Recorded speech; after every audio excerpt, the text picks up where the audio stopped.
उसके बाद है wire frame, bounding box. Okay, ये किसके लिए है अपना, जब मेरे मॉडल की साइज क्या है और मुझे रॉ मटेरियल क्या प्लानिंग करना है उसके हिसाब से मैंने बाउंडिंग बॉक्स बनाया। एंड सिलेक्शन, ये इसकी साइज आ गई एक्स वाई, लेकिन अभी घर में कुछ भी मटेरियल नहीं आया क्यों, क्योंकि मैंने यहाँ 2D की सेटिंग करके रखी है। तो उसको मैं 3D में कन्वर्ट कर देता हूँ तो ऑटोमेटिकली वो क्या कर रहा है, जब 3D हाइट का भी जो कुछ वैल्यू है वो उसमें ऐड कर दे रहा है। ओके, अभी किसी किसी की पीसी में ये डायरेक्टली 3D रहेगा तो उसको करने की जरूरत नहीं है, अगर नहीं रहेगा तो आप कंफर्म कर लो कि 3D है क्या। ओके ओके, उसके बाद ये साइज है। अभी इसमें मैं नीचे जाता हूँ क्रिएट ज्योमेट्री में। अभी क्या हो रहा है कि कोई स्टूडेंट है ना ये ऑप्शन भूल रहे हैं, तो उनको क्या है पॉइंट नहीं मिल रहे कि जो उसको एक्चुअली ऑफसेट करने के लिए लेना है। तो ये ध्यान दे दो, क्रिएट ज्योमेट्री करके line and arc, corner point, centre point और फेस सेंटर पॉइंट, ये वाला ऑप्शन क्या रहता है, तो इधर एक टैब रहता है, उसको तुम ऊपर नीचे किया ना तो ये आ जाएगा। अभी इसमें स्क्रीन में प्रॉपरली दिख रहा है, आपके जो स्क्रीन में वो नहीं दिख रहा था, तो वो टैब यहाँ से आप ऊपर कर सकते हो, ऊपर नीचे करके ये ऑप्शन देख लो। ओके, 1 बाय 1 आप आपके पीसी पे भी कर लो और नोट्स भी कर लो। मैं थोड़ी देर रुकता हूँ।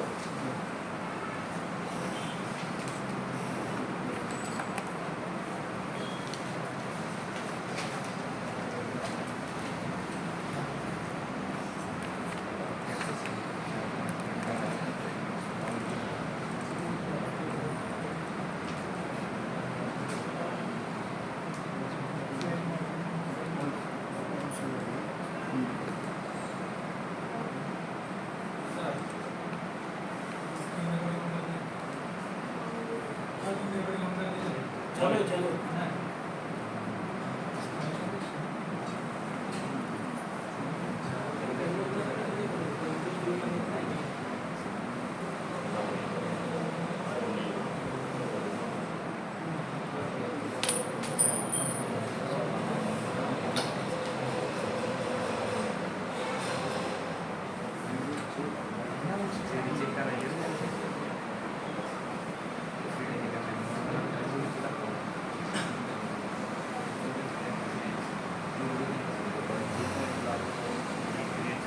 ओके हो गया। Yes sir. इसको मैं ओके बोल देता हूँ। तो ये क्या कर देता है, जो कुछ मेरा ये साइज है इसका एक रॉ मटेरियल के डिजाइन, मतलब लाइन की डिजाइन मुझे यहाँ बना के देगा, और उसके साथ साथ कॉर्नर पॉइंट और सेंटर पॉइंट भी बना के देगा। ये देखो ये पॉइंट वगैरह बन गई है। तो मैं बैक कर लेता हूँ तो आपको पता चलेगा कि इधर किधर पॉइंट बने। ये देखो, ओके। उसके बाद एक ट्रांसफॉर्म में जाता हूँ मैं और उसको बोल देता हूँ मूव टू ओरिजिन। अभी ये किसके लिए है, क्योंकि मेरा जो WCS है वो यहाँ है और मेरा जॉब यहाँ है। ओके, तो उसको मुझे अलाइन करना है सेंटर में, तो उसमें जाता हूँ मैं ट्रांसफॉर्म में मूव टू ओरिजिन और यहाँ उसको कर देता हूँ मैं कॉर्नर, जो टॉप सेंटर वाला पॉइंट है वहाँ मैं 0 कर देता हूँ। ओके, आपको जहाँ चाहिए वो आप कर सकते हो, लेकिन मोस्टली हम टॉप सेंटर के ऊपर ही करेंगे। इसको प्रॉपरली आइसोमेट्रिक व्यू में देखो, नहीं तो प्रॉपर जूम करके वो मुझको 0 कर दो। जैसे मैं उसके ऊपर क्लिक कर देता हूँ वो क्या कर देता है, अलाइन हो जाता है ये WCS को। ओके, इसके बाद इसका कलर चेंज होता है, जब भी वो मूवमेंट होता है तो कलर चेंज होता है, तो उसको राइट क्लिक करके या क्लियर कलर बोल दें तो भी चलेगा। Okay,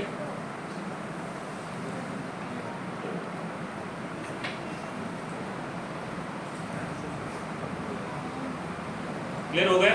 yes sir. नोट हो गया सभी? आप पीसी में ऊपर भी कर रहे हो ना? जी सर। चलेगा। उसके बाद अभी मुझे मशीनिंग चालू करनी है, तो मशीनिंग में मैं जाता हूँ और यहाँ बोल देता हूँ mail default. Okay, mail default में एक ही बार क्लिक कर देता हूँ, ये सब ऑप्शन चालू हो जाएंगे टूलबार के और मशीन ग्रुप के।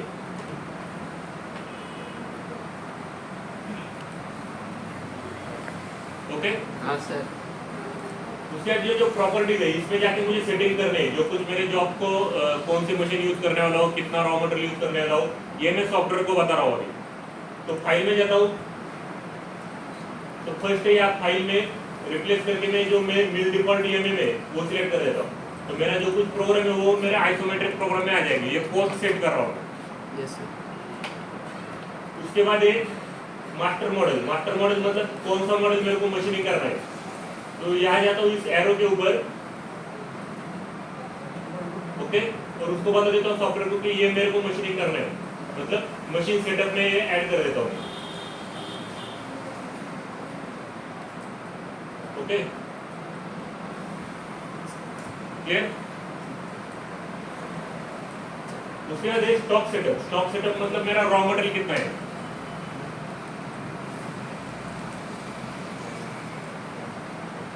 क्लियर। अब नोट डाउन करके ले आइए, स्टॉक सेटअप मतलब मेरा रॉ मटेरियल कितना है। तो मैं इधर जाता हूँ ऐड फ्रॉम बाउंडिंग बॉक्स से, या बोल देता हूँ मैन्युअली पूरा सिलेक्ट कर दिया, तो या बोलते हैं एंड सिलेक्शन। तो ये क्या कर देता है, जितना भी जॉब है मेरा उसके हिसाब से फिर से सेम प्रोसेस है, जैसे बाउंडिंग बॉक्स का था सेम प्रोसेस। अभी क्या हो रहा है कि किसी का ये स्किप हो रहा है, तो जब वो वेरीफाई कर रहा है तो उसको एक्चुअली प्रॉपरली मशीनिंग होता हुआ नहीं दिख रहा है। तो ये जो स्टेप है ये प्रॉपरली कर लेने का है, उसके बाद ही आगे के प्रोसेस करो। उसके लिए पिक्चर देने के लिए, तो पिक्चर कुछ देने की जरूरत नहीं है अभी, टूल का भी अभी कुछ नहीं है। उसके लिए मशीन, कौन सी मशीन तुम्हें यूज करनी है, ओके। तो सिमुलेशन के लिए मुझे कौन सी मशीन यूज करनी है, यहाँ जाके मैं ये VMC वाला सिलेक्ट कर देता हूँ, 3 axis VMC, okay. Yes sir. ये सब एक 1 by 1 में देते गए, उसके बाद में ओके बोल देता हूँ। ये कौन सा भी जॉब रहेगा तो ये प्रोसेस करना ही करना है आपको।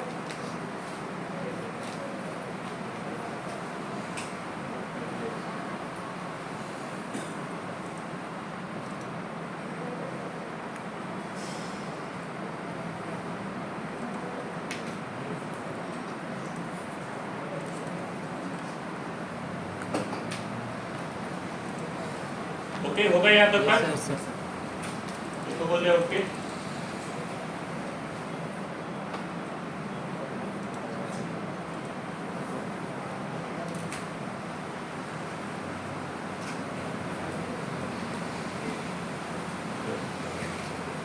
उसके बाद जाना है मुझे कि एक बाउंड्री बनाना है। बाउंड्री मतलब क्या है कि अब मेरे कितने एरिया के अंदर मशीनिंग करना है वो बताने के लिए मुझे एक बाउंड्री चाहिए, ओके।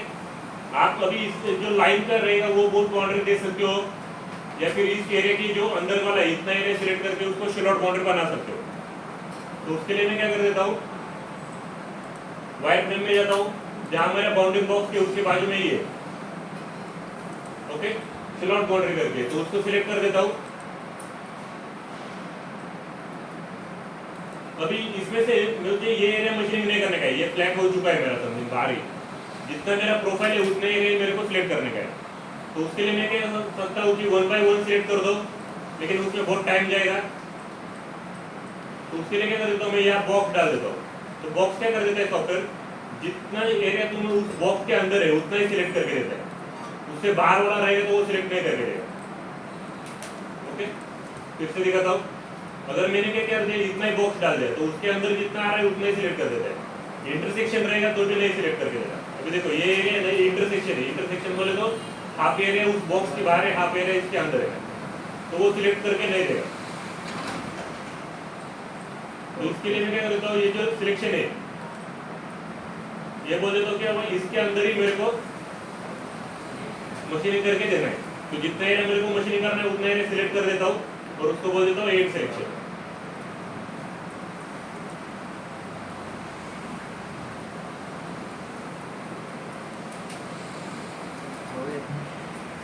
हो गया?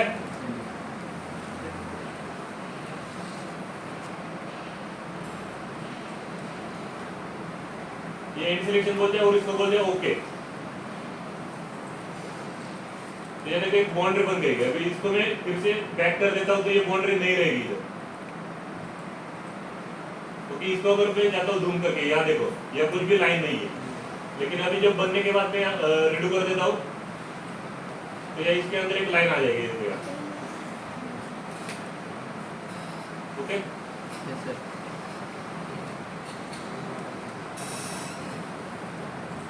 सर इसमें कर्व और एजेस सिलेक्ट करने की लोड तो नहीं है ना फिर? वो भी कर दिया तो भी चलेगा, वो भी चलेगा। वो भी चलेगा। कर्व और एजेस कर दिया तो भी चलेगा, कुछ प्रॉब्लम नहीं। लेकिन क्या है कि ये ऑप्शन भी मेरे को बताना था, इसके लिए मैं बता दिया Okay. ये आगे जाके भी यूज होने वाला है बाकी की जगह। ओके, ये हो गया फिल आउट बाउंड्री आपका सबका, Yes, लिख के भी ले लिया। हाँ जी।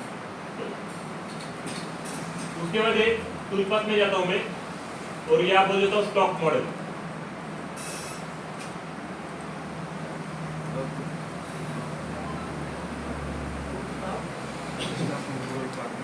स्टॉक मॉडल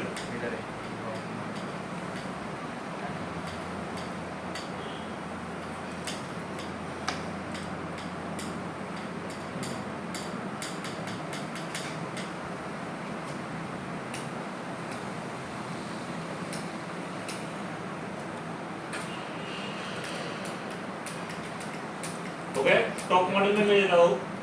अभी यहाँ जो स्टॉक मॉडल है ये दो टाइप के रहते हैं, एक है स्टॉक सेटअप और एक है स्टॉक मॉडल। ओके, तो जो स्टॉक सेटअप है ये अपना सिमुलेशन देखने के लिए यूज होगा और जो स्टॉक मॉडल है वो मेरी जो ये स्ट्रेटजी इनको रेफरेंस देने के लिए यूज होगा। तो मैं जाता हूँ स्टॉक मॉडल में। ओके, इसका कुछ तो एक नाम रख देता हूँ, एज इट इज मेरा जो रॉ मटेरियल है उसके हिसाब से नाम रख देता हूँ रॉ। तो इसका मेरा रॉ रहेगा, ये मैं बोल रहा हूँ और इसको कर देता हूँ स्टॉक सेटअप को क्लिक। तो ये क्या कर देता है, जो कुछ मैंने स्टॉक सेटअप में वैल्यू दी है वो ऑटोमेटिकली यहाँ ऐड हो जाते हैं। ओके,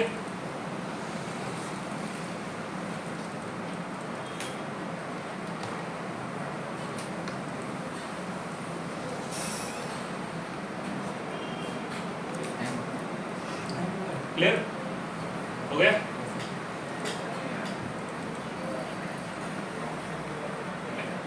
आ गया। अभी जो स्टॉक मॉडल है यहाँ से तुम उसको ऑन ऑफ करके देख सकते हो यहाँ। ओके, क्लियर, यहाँ तक आ गया। नोट वगैरह हो गया आपके। चलो, उसके बाद ये जो 3D है इसमें से मैं लेता हूँ एरिया रफ। ओके, अभी आपको यहाँ दिखाई नहीं देगा तो ये जो एरो यहाँ जाओ और इधर देखो एरिया रफ। Yes, sir. गए उसमें गया मैं। तो ये जो स्ट्रेटजी है ये क्या है कि जो कुछ मेरा 3D प्रोफाइल है उसको रफिंग करने के लिए, तो ये स्ट्रेटजी क्या करती है, तुम्हारे जो जेड हाइट है मॉडल है उसको लेती है, बैकग्राउंड में कैलकुलेशन करके देती है और जो कुछ तुमने टूल दिया है उसके हिसाब से प्रोग्राम बना के देती है। ओके, तो इस स्ट्रेटजी के लिए मैं पहले देता हूँ मॉडल ज्योमेट्री, मतलब मुझे एक्चुअली क्या मशीनिंग करना है। तो अभी देखा जाए तो एंटिटी मतलब एक पार्ट अभी तो फिलहाल 0 है, तो इसको एरो में जाता हूँ इधर नीचे और उस स्ट्रेटजी को बताता हूँ कि मुझे क्या मशीनिंग करना है। ओके, तो भी 126 एंटिटी आ गई और उसके बाद एक वॉल स्टॉक और फ्लोर स्टॉक, मतलब फिनिशिंग के लिए कितना मटेरियल रखना है।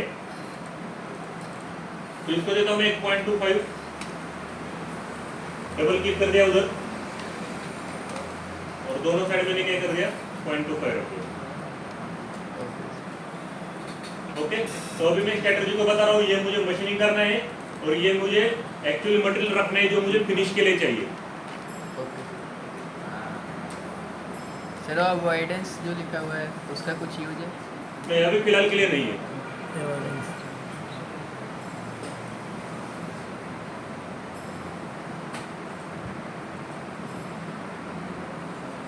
ओके, ओके, लिख लिया सबने। उसका है टूलपाथ कंट्रोल, उसके नाम में ही क्या वो कितने एरिया के अंदर उसको मशीनिंग करना है क्या कुछ। सर मॉडल ज्योमेट्री वाला एक बार और बताओ, मॉडल ज्योमेट्री वाला एक बार और बताओ। मॉडल ज्योमेट्री ना, हाँ। ओके, तो भी मॉडल ज्योमेट्री पहले कैसे रहता है,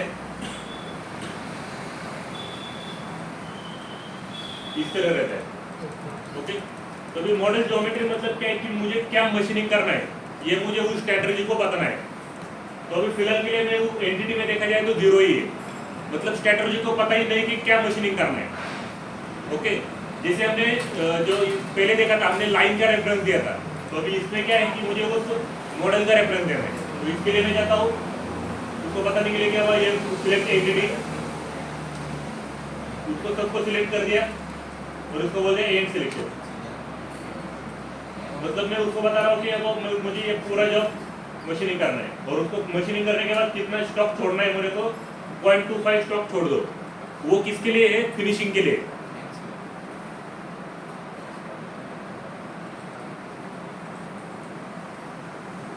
ओके, ओके सर। उसके बाद tool path control. Tool path control means क्या है कि अब कितने एरिया के अंदर मेरे को मशीनिंग करना है, कंट्रोल करना है। तो बाउंड्री में क्या है, मैंने जो कुछ मैंने शेलॉट बाउंड्री बनाई थी उसका रेफरेंस दे दिया। अभी फिलहाल के लिए यार 0 है, उसको क्लिक कर दिया, जो कुछ मेरी लाइन थी उसको सिलेक्ट कर दिया और उसको बोल दिया ओके। ये हो गई मेरी बाउंड्री। इसके मुझे क्या करना है, सेंटर तक जाना है।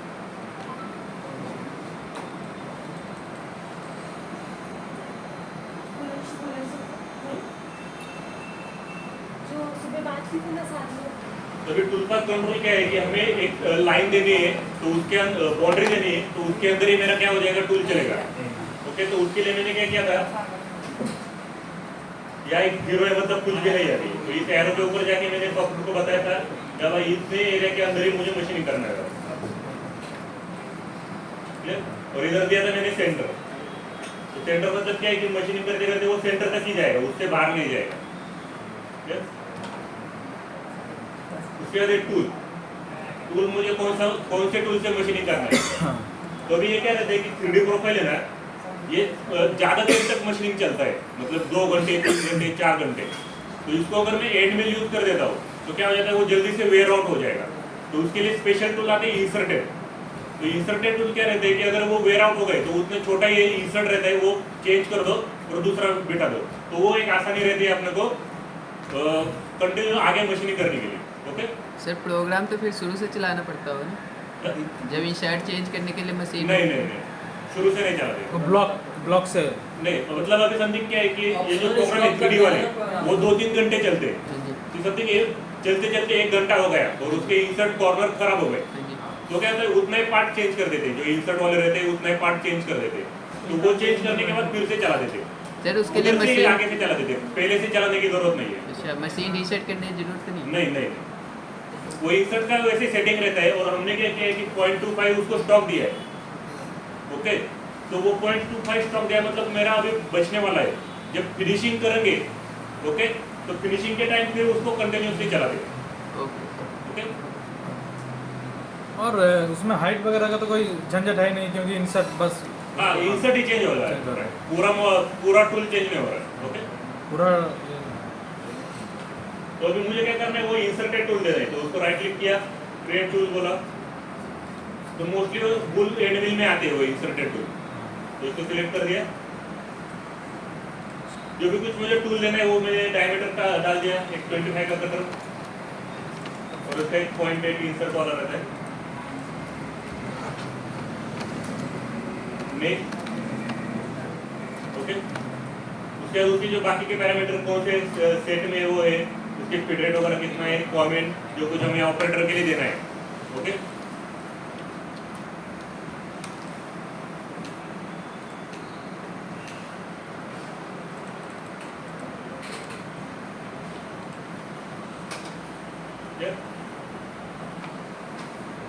क्या कमेंट दिया ओके। सर? कमेंट क्या दिया? 1 आप कुछ भी आप मतलब पहला प्रोग्राम है, हाँ। कौन सा टूल पाते हैं और रफिंग कर रहे हैं कि फिनिशिंग कर रहे हैं। ओके। सर, ये इंसर्ट वाली टूल पे फीड रेट कितना चला सकते हैं? वो भी क्या है कि हर एक टूल के हिसाब से अलग अलग रहता है।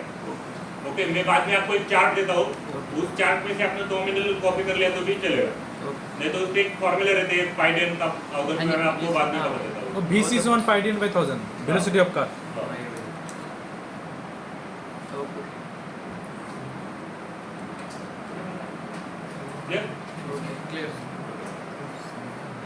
उसके बाद है होल्डर जो अपना हमने रेगुलर दिए थे वही होल्डर यूज कर देता हूँ। और कितना mm बाहर निकालना है मेरे को, तो एक 50 mm तक बाहर निकालना है, होल्ड आउट।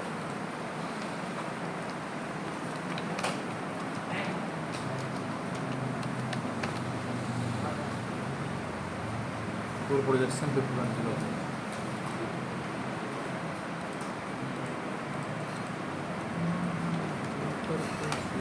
ओके। ओके उसके बाद स्टॉक, जो कुछ मुझे रॉ मटेरियल का देना है, स्टॉक जो यहाँ बना है स्टॉक मॉडल, वही मैं यहाँ देता हूँ। तो उसके लिए देने के लिए देखो अभी यहाँ से भी ग्रे शेड है, मतलब हम सिलेक्ट नहीं कर सकते यहाँ। तो उसके लिए मैं क्या करता हूँ, यहाँ ऑन कर देता हूँ इसको बोल देता हूँ प्रीवियस ऑपरेशन, और इसको बोल देता हूँ वन अदर ऑपरेशन। ओके, तो इसका मीनिंग क्या है कि अभी देखो ये भी ग्रे स्केल है, जब मैं इसको सिलेक्ट कर देता हूँ तो ये सिलेक्ट करने के लिए अलाउड कर देता है। तो इसको सिलेक्ट कर दो, जो स्टॉक मॉडल हमने बनाया था उसको। ऑलरेडी सिलेक्टेड हाँ, अभी ऑलरेडी सिलेक्टेड है, लेकिन पहले नहीं था ना, ये सिलेक्ट करने के लिए अलाउड ही नहीं कर रहा था। जब मैंने उसको सिलेक्ट कर दिया तो वो ओके। सर वो नीचे पॉइंट 3 लिखा है उसका क्या कौन सा? मतलब ये वाला? यस सर, डिस्टेंस चलेगा। यही ना? Yes sir. हाँ, बराबर। लिख लिया? हाँ सर। उसके बाद मैं यहाँ देता हूँ एडजस्टमेंट ऑफ रिमेनिंग स्टॉक। इसको मैं बोल देता हूँ इग्नोर स्मॉल कट। तो ये क्या कर देते हैं, छोटे छोटे एरिया जो पॉइंट 3 के अंदर के एरिया है उनको स्किप कर देता है। Okay, okay sir.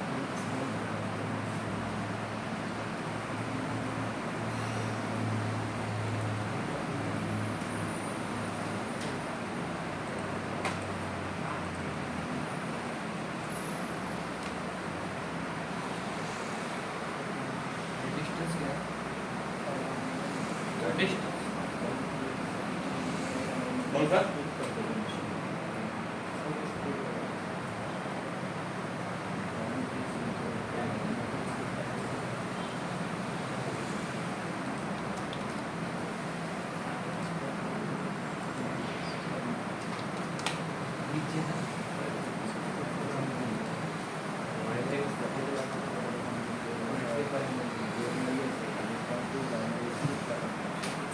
क्लियर हो गए? ओके। उसके बाद एक कट पैरामीटर, जैसे हम उसको स्टेप डाउन वगैरह देना है तो यह कट पैरामीटर में दे देंगे। तो यह कट स्टाइल में दे दिया क्लाइंब, ओपन कंट्रोल डायरेक्शन में दे zigzag, मतलब दोनों साइड से काम करेगा वो मशीन के लिए, तो इससे अपना टाइमिंग सेविंग होगा थोड़ा सा। उसके बाद स्टेप डाउन, मतलब डेप्थ ऑफ कट कितना चाहिए, तो इसको दे दिया मैंने समथिंग 8.25 की डेप्थ ऑफ कट दे दी। उसके बाद स्टेप 4 बोले थे एक पास होने के बाद नेक्स्ट वाला पास कितना लेगा। ओके, तो वो दे दिया मैंने लगभग 70%।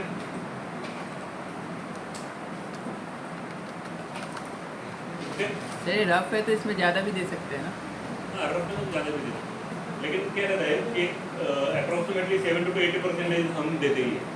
तो उसको देने के लिए क्या है कि अभी समथिंग तुम्हारा कटर कितना है 25 है, उसका कॉर्नर रेडियस कितना है 0.8 है, 0.8 तो 0.8 निकाला तो कितना हो जाएगा 23.2 कुछ हो जाएगा। Yes sir. तो उसके कम तुम्हें कितना देगा। Okay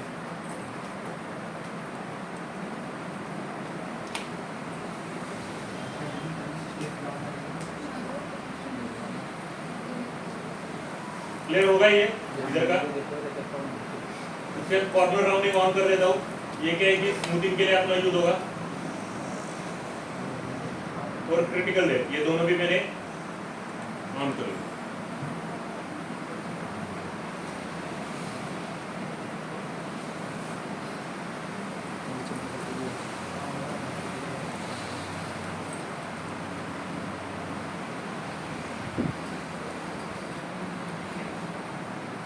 okay, okay sir.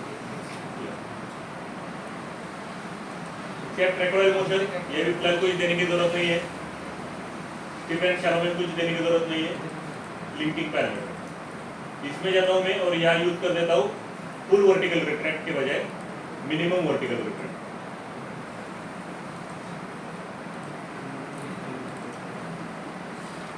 Cycle time को सेव करेगा। हाँ, मतलब फुल वर्टिकल रिट्रैक्ट क्या काम कर देता है कि अगर समथिंग मुझे इस पॉइंट से इस पॉइंट जाना है, समथिंग इस पॉइंट से इस पॉइंट तक जाना है मेरे को, तो पूरा ऊपर उठेगा फिर आएगा, जाएगा नीचे, तो ये वेस्ट ऑफ टाइम है पूरा। और ये थोड़ा सेफ लिमिट लेके चले जाएगा। सेम लिमिट तक जाएगा मिनिमम वर्टिकल, एक 4-5 mm ऊपर जाएगा, उसके बाद मूवमेंट होगा और उसके बाद नीचे आएगा। इसके लिए यूज होता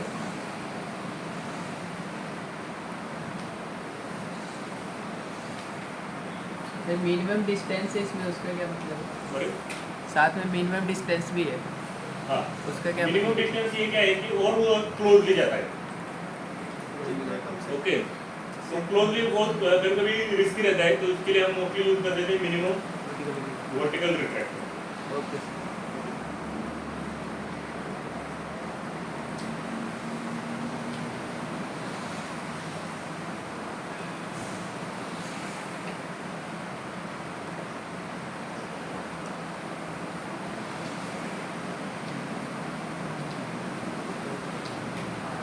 क्लियर लिख लिया उसके बाद एंट्री मोशन या बाय डिफॉल्ट यूज कर देता हूँ ये एंट्री मोशन मतलब क्या है कि जब मेरा कटर एग्जैक्ट मटेरियल के अंदर एंट्री करेगा तो वो कैसे एंट्री करने वाला है तो वो क्या करेगा ऐसे राउंड राउंड में ऐसे टेपरली नीचे आएगा थोड़ा सा गैलेक्सी जैसा जैसे स्प्रिंग जैसा नीचे आएगा तो क्या होता है उसको जो एग्जैक्ट जब मटेरियल में एंट्री करना है तो वो थोड़ा सेफली एंट्री कर देता है वो जैसे ऐसा ही रहने देते हैं हाँ जैसे बाय डिफॉल्ट रहता है हमारे balance point okay home reference from machine arc fitter tolerance by default 0.025 okay plane में टॉप और कूलेंट में on sir flat coolant on करेंगे या थ्रू कूलेंट नहीं उसमें से कौन सा भी ऑन रहने दो मतलब मशीन में दोनों रहता है ना सर, थ्रू कूलेंट भी रहता है फ्लैट भी रहता है। लेकिन उसके लिए उसका टूल भी वैसे अवेलेबल होना चाहिए ओके अगर टूल अवेलेबल रहेगा तो ही वो आ जाता है टूल में और बहुत मशीन में थ्रू कूलेंट रहता नहीं, फ्लैट ही रहता है। कोई मशीन में नहीं रहता वो स्पेशल ऑप्शन है वो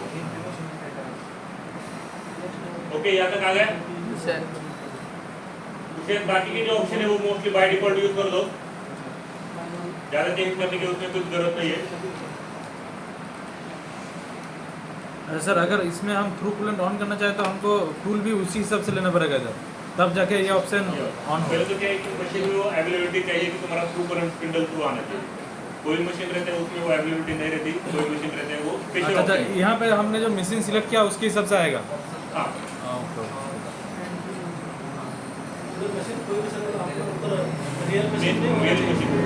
वो तो मैं समझ गया, लेकिन इसमें नहीं आ रहा है वो, मतलब डिसेबल्ड दिखा रहा है। नहीं आएगा ना, इसको ऑफ करो फिर ट्रू कूलेंट ऑन हो जाएगा। अच्छा दोनों एक साथ ऑन नहीं कर सकते क्या? यहाँ हो गया आपका कोड अलग अलग subscription। होता है ना, लिख के ले लिया यस सर। तो ठीक है, वो नहीं बोल रहा हूँ। ओके मशीन में क्या होता है? ये सब होने के बाद मैं क्या कर देता हूँ याद किए हाँ चलता है।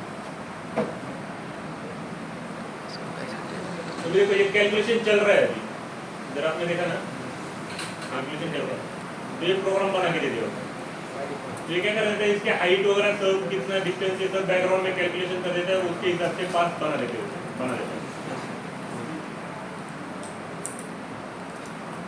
अभी मुझे क्या करना है इसका सिमुलेशन देखना है मशीन के ऊपर तो उसके लिए मैं जाता हूँ वेरीफाई में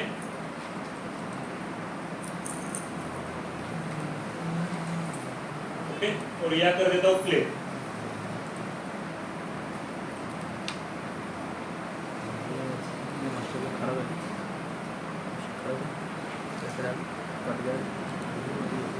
कट जाता है।